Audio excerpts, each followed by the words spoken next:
Merci.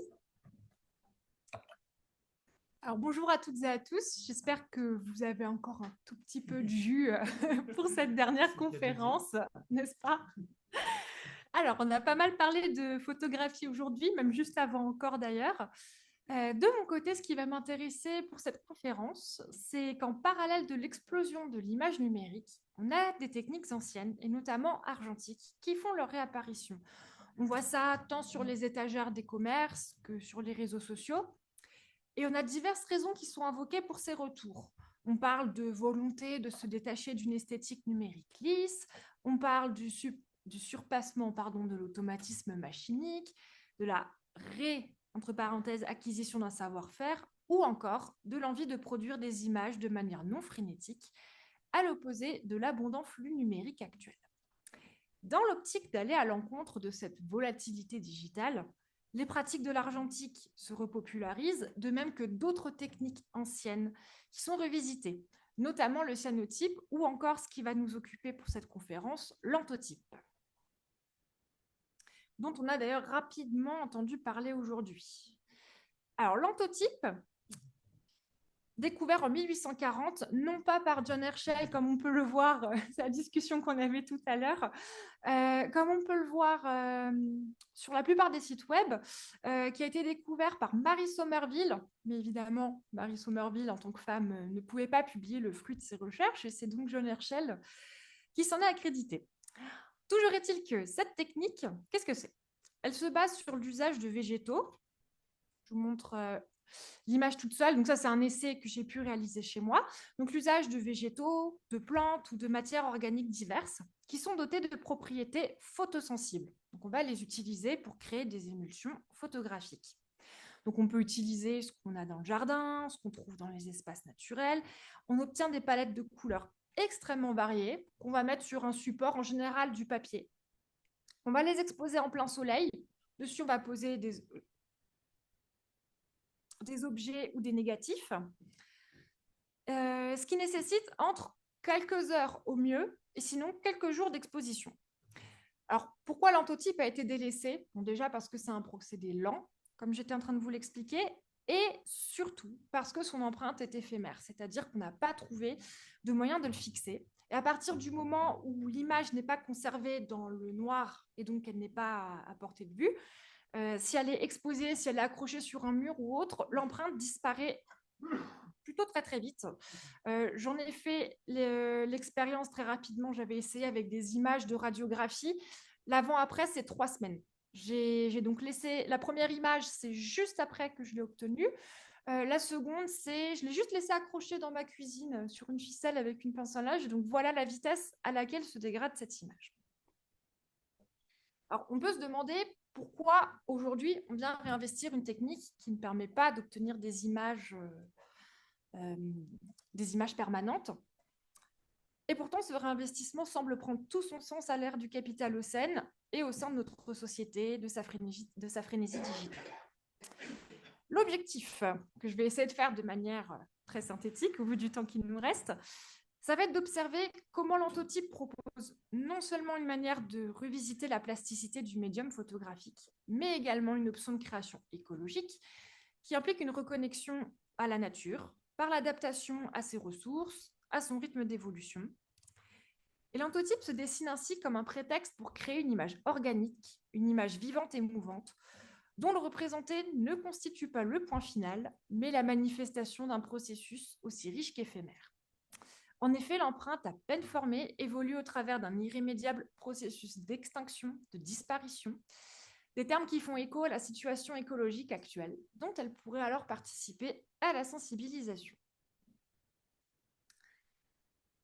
Alors, dans un premier temps, la pratique du médium photographique, en termes d'empreinte écologique, c'est très loin d'avoir un impact inoffensif sur l'environnement. Très souvent, on pense que le numérique, par la dématérialisation de l'image, apporte une solution au problème, puisque pour l'argentique, on utilisait des produits très dangereux, cancérogènes, polluants, toxiques, pour la faune et la flore, sans le recyclage adapté. Et quand bien même on le recycle de manière adaptée, au moment où on rince les films, où on rince les différents bacs, etc., on a toujours des traces de produits qui s'écoulent dans les eaux de rinçage, etc. Donc, la digitalisation de l'image est loin de proposer une alternative saine et durable à la pratique de la photographie. On en parlait rapidement aujourd'hui aussi, hein, sous sa fluidité, on a un réseau matériel qui est dense, qui est complexe, à travers lequel l'image transite, de l'ordinateur et de ses composantes elles-mêmes polluantes d'ailleurs, aux espaces de stockage en ligne maintenus à travers des data centers, donc des sites physiques qui sont dédiés à des installations informatiques imposantes et énergivores, qui permettent de stocker, mais également de redistribuer des données à grande échelle. Ainsi, la conservation des données dans divers clouds et sites web relève d'un défi matériel et écologique, comme le rappelle l'enseignante. Ah, j'ai la traduction qui passe un petit peu dessus, je pense que impeccable, mais encore mieux. Parfait. Et donc, comme le rappelle l'enseignante chercheuse Nathalie Casemajor, qui nous dit il est bien important de comprendre que l'inscription du code sur un support électromagnétique est fondamentalement physique et matérielle. La métaphore du nuage de données, qui mobilise la rhétorique de la transparence, de l'évanescence, de l'insaisissable et de l'immatériel, camoufle en réalité la profonde matérialité de l'industrie, des données et des réseaux de télécommunications, avec ses fermes de serveurs énergivores, ses kilomètres de câbles sous-marins et ses déchets d'appareils électroniques, dont l'obsolescence est savamment programmée. C'est pourquoi l'antotype semble à la fois offrir une alternative actuelle et écologique à la pratique de la photographie, puisqu'elle ne consomme pas d'énergie machinique et ne laisse qu'une empreinte fugace, sans impact environnemental notable. Phrase difficile. L'historien de la photographie Michel Poivert discute justement le retour de cette technique, parmi d'autres techniques tout autant anciennes, dans une optique de contournement du capitalocène. Voici. Il nous dit « Ce qui se joue au XXIe siècle est une attitude articulée aux enjeux de société qui relève d'une autre logique. En revenant aux fondamentaux de la photographie, le dispositif d'enregistrement, la matière photosensible, il s'agit cette fois d'inaugurer, en plein ère numérique, une photographie low-tech qui met en œuvre des critères de production en rupture avec le système capitaliste. À l'accélération et à la croissance de la productivité sont ainsi préférés un temps ralenti, des outils volontairement mal contrôlés, des matériaux recyclés. » Cette idée est également soutenue par l'artiste Christophe Branken. Il s'agit, selon lui, aussi d'un désintérêt envers le digital qui a pénétré au cœur de nos vies à tel point qu'il en devient parfois invisible, sans substance. Et selon lui, par la mobilisation et la relecture des techniques anciennes telles que l'antotype, le but est de renouer avec la matière de l'image, avec un savoir-faire, tout en se détachant d'une virtualité étouffante. Et finalement, éviter de sombrer dans un flux aussi invisibilisant qu'écrasant. Il nous dit « Il recherche ce que la technologie numérique ne peut offrir, à savoir la tactilité et l'authenticité, la sensation du matériau, l'expérience, le moment magique où le savoir-faire et la non-reproductibilité développent quelque chose d'unique. Il ne s'agit pas tant d'une vision nostalgique de l'histoire que d'une position critique à l'égard de l'ère numérique. Il s'agit donc là de renouer avec la nature, son rythme, de se déconnecter de la frénésie numérique pour, au contraire, se connecter avec les différents écosystèmes, mais aussi avec des communautés créatives. C'est par exemple ce qu'a fait Malin Fabry, l'autrice du livre Antotype Emotions. Il y a plusieurs volumes depuis 2022. Et en fait, chaque volume a été réalisé à la suite d'une journée nationale de l'antotype qui a été décidée systématiquement au mois d'août de chaque année, le 22 août précisément de chaque année. Et l'objectif pendant cette journée, c'est de rassembler un maximum de productions, de montrer cette manière de faire, d'encourager l'expérimentation, la connaissance, la lenteur, l'immédiateté, et de les consigner dans ces volumes qui paraissent au fur et à mesure chaque année. À l'heure actuelle, si je ne dis pas de bêtises, il y en a 3 qui sont sortis. Voilà. Et donc d'apprendre à travailler selon le rythme naturel des éléments, selon les saisons, les températures, l'ensoleillement, continuer de déployer, explorer, se détacher du flux, du polluant, par une méthode pas juste visuellement créative ou simplement écologique, mais aussi un procédé fragile et surtout vivant. C'est finalement cet aspect vivant de l'image qui va avant tout m'intéresser, l'image vivante comme sensibilisation au capitalocène. Alors, je redéplace ceci. Je commence à maîtriser. peut-être que dans le cas de l'antotype, le processus serait ici plus que le représenté, porteur d'un discours puissant autour des notions de fragilité, d'éphémère, d'écosystème, car c'est une matière organique qui constitue ici la sève de l'image. Ainsi, au lieu d'altérer le vivant pour résister à l'impact du temps, l'image devient vivante elle-même. Au-delà de parler de son empreinte écologique, nous pouvons alors observer son écologie propre. Peut-être s'agit-il également d'un élément de réponse à apporter à l'historien de l'art T.J. Demos, qui a souligné la généralisation des images de catastrophes climatiques et leur perte de puissance en conséquence. Il parlait de leur incapacité à rendre compte de la violence d'un phénomène, puisque les images dramatiques se banalisent, circulent de toutes parts, et il parle notamment de l'iconologie relative aux incendies dévastateurs qui ont lieu ces dernières années. Il y en a eu en Australie, en Grèce ou encore en Californie. Et pourquoi ça ne fonctionne plus? Non, d'accord, c'est juste moi qui ai oublié de mettre la citation. Et il soulignait la domination, donc je cite, hein, la domination rassurante du désastre, mais aussi une incapacité à saisir l'importance de la perte, sa durée et le réveil non spectaculaire de la souffrance. Il y aura la référence dans tous les cas dans la bibliographie à la fin. Donc, la généralisation de l'imagerie climatique catastrophique perd largement en puissance dans le flux numérique quotidien, qu'on soulignait juste avant. L'antotype, par la nature vivante de son image, pourrait alors constituer un moyen de sensibiliser aux événements climatiques et aux conséquences de l'ère capitalocène. La fragilité de l'image et des pigments photosensibles, ainsi que la matière végétale, offrent un témoignage alternatif du capitalocène, propos qu'appuie encore une fois Michel Poivert. Il nous dit l'iconographie de leurs images passe au second plan, derrière l'expression contenue dans la matière et les processus employés. Un art de faire autant qu'un art de voir. Et je reviens encore une fois à Christophe Brancken, dont je vais vous montrer le travail.